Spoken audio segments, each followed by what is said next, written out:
కన్యా రాశి వారికి ఈ మే నెల అంతా కూడా ఎలా ఉంది అంటే మహాద్భుతముగా ఉన్నది అనేటువంటిది తెలియజేస్తూ ఉన్నాను.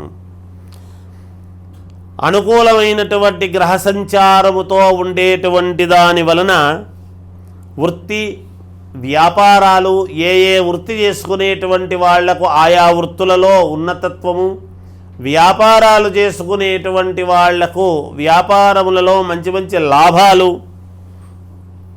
అనుకూలముగా ఉన్నాయి. పనులు సకాలములో పూర్తి చేసుకోగలుగుతారుగాక. ఆదాయ మార్గాలు పెంచుకుంటారు. ఇప్పుడు ఇన్నాళ్ళ నుంచి మాకు ఒక మార్గము దొరకలేదు అనుకునేటువంటి వాళ్లకు తప్పకుండా ఇప్పుడు మార్గం అనేటువంటిది ఏర్పడి తీరుతుంది గాక.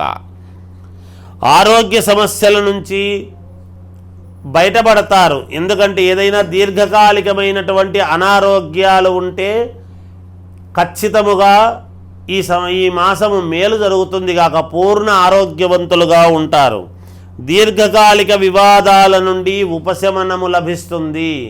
ఎప్పటి నుంచో పేరుకొని ఉండేటువంటి వివాదాలు ఉంటే ఆ వివాదాలకు ఈ మాసము చాలా మీకు అనుకూలముగా ఉంటాయి గాక.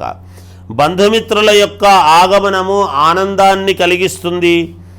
ఆప్తుల నుండి వివాహాది శుభకార్యాలకు సంబంధించినటువంటి మాటలు మాట్లాడుకోవడానికి మిమ్మల్ని పెద్దగా పెట్టి కానీ మధ్యవర్తిత్వము కానీ లేదా మీ యొక్క పర్యవేక్షణలో కానీ జరగాలి అనేటువంటిది కోరుకుంటారు.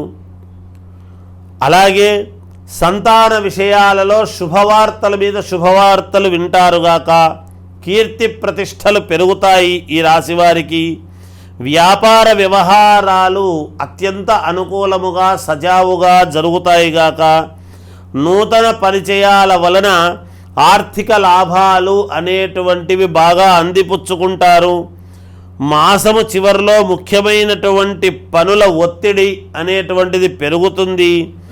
ఆర్థికంగా కొంత ఒడిదుడుకులు చివరిలో కలిగినా దాన్ని మీరు తప్పకుండా అధిగమించి మళ్ళీ ఒక ఉన్నతమైనటువంటి స్థితి వైపు మీ మార్గం ఏర్పడుతుంది గాక.